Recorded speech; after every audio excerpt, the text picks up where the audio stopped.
روجي په در بیان کړی د تقوا ده چې تقوا مونږ ته حاصل شي تقوا به اله حاصلېږي چې د روجي سره د خوراک کار د بندیدونه دې سره سره موږ د ګناه نه مکمل ځان محفوظ کړو ان شاء الله د دې به عزم یې کنه هیڅ قسمه ګناه به نه کوو بل عظیمه خبره په رمضان کې څه ده هغه دا چې رمضان کې د قرآن تلاوت ډېر زیات ګورئ خان دا کوم آیات چې ما شروع کې تلاوت کړ شهر رمضان الذي انزل فيه القرآن رمضان او قرآن د دې ډېر زیات جوړ دی د رمضان او د قرآن په منځ کې ډېر زیات دوستي ده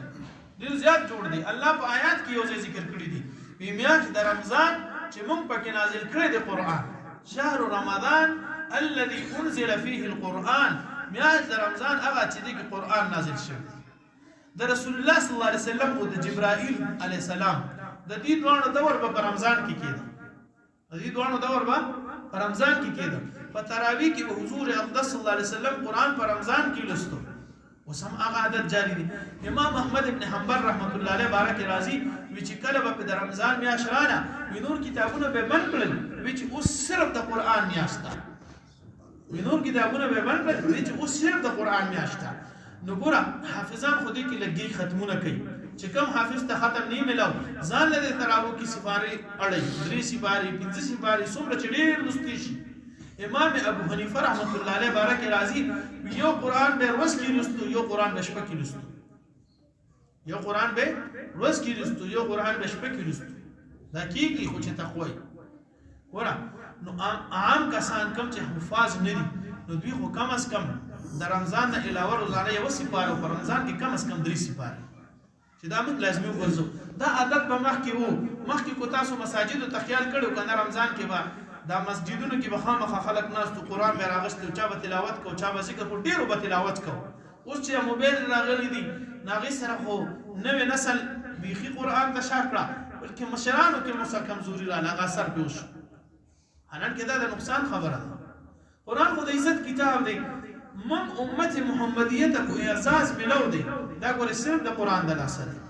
دا د برکت د کتاب دی کتاب انزلناه الیک مبارک ودا د برکت کتاب دی دا موږ برکت سره ډک نازل کړی دی څه مطلب برکت سره ډک دی چې د دې قرآن سره د چان جوړ راغلی دی هغه کس برکتی شوی دی بختور شوی دی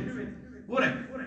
دا قرآن چې دی کنه دې چې په کوم شپه کې نازل شو هغه شپه د ټولو شپو سردار شو په کوم میاشت کې چې نازل شو هغه میاشت د ټولو میاشتو سردار شو په کوم نبی چې نازل شو هغه نبی د ټولو نبیانو سردار شو په کوم جبه کې چې قرآن نازل شو هغه جبه د ټولو جبو سردار شو او په کوم زمکه چې قرآن اول نازل شو هغه زمکه د ټولو زمکو سردار شو اوس ګوره داسې مبارکت والا کتاب چې زمکه سره تعلق راغی غزمکه بختوري نو ما ته باندې بختوري چې موږ په جبلولو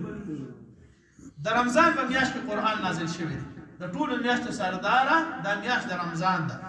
د عربی ژبه کې قرآن نازل شوی دی د ټولو ژبو سرداره د عربی ژبه ده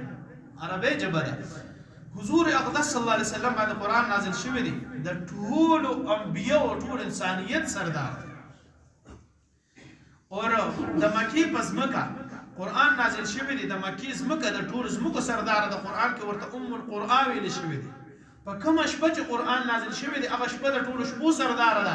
کومه شپه وا د قدر شپه ليله القدر قرآن کې الله په خپل فرمایي انا انزلناه فی لیلة القدر وما ادراک ما لیلة القدر ومن دا قرآن د قدر په شپه نازل کړ تاسو ته څه پته ده د قدر په څه شی دی دا چې کوم قرآن نازل شوی دی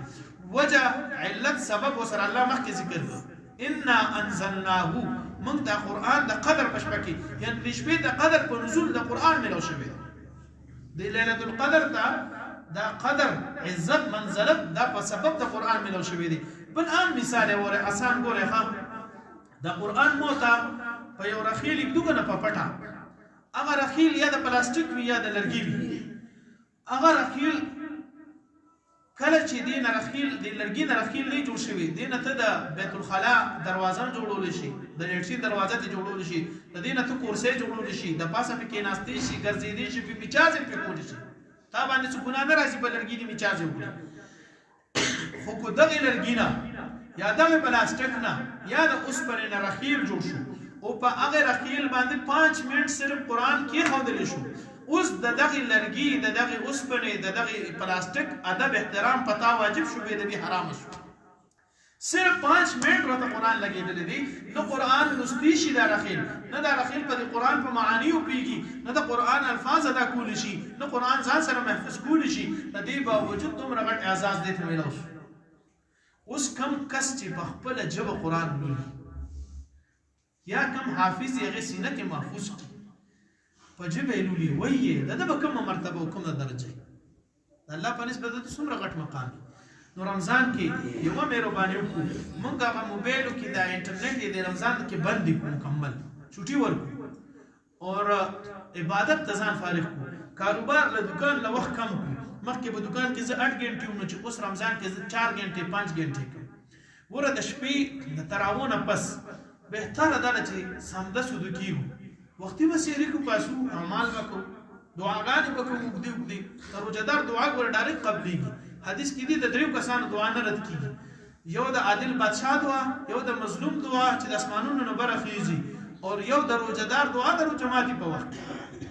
بلکې په شپو ورځ کې به یو دعا روژهدار له داسې وي چې خامخا قبلېږي نو موږ خپل وختونه فارغ وګوره خوب کم کو بعضې کس په روژه کې خوب له زور ورکړي د شپې به نو د کېږي ټوله ورځ بودي د روژې په تکلیف ډوبې نه شي نو دا خو بیا روژه نه شي کنه بله دا چې بعضې پکې ګپې شروع کړي بعضې پکې لډو شروع کړي بعضې پکې ګیمونه کېږي نه روژه کې به صرف عبادت وي دا د عبادت سیزن دی څنګه دې کې نفل هم په فرضو بدلېږي یو فرض پکې په ویایي او نفل پکې په فرضو بدلېږي نو چې دا موقع موږ نه لاړه نه شي ستا سودا مثلا د 10 روپو سودا ستا په بازار کې په 100 روپۍ خرڅېږي نو ته به نه د شپې دکان بند کې نه به دروازې بند کړي خو ستا ته به مې ته به دکان نه بندوي بیماره مې نه به بندوي ولې د 10 روپو سودا ستا په 100 روپۍ خرڅېږي دا رمضان میاشت ده دې کې ستا نفل په فرضو بدلېږي او فرض د یو په اویا باندې الله جل شانه دې د عمل کولو توفیق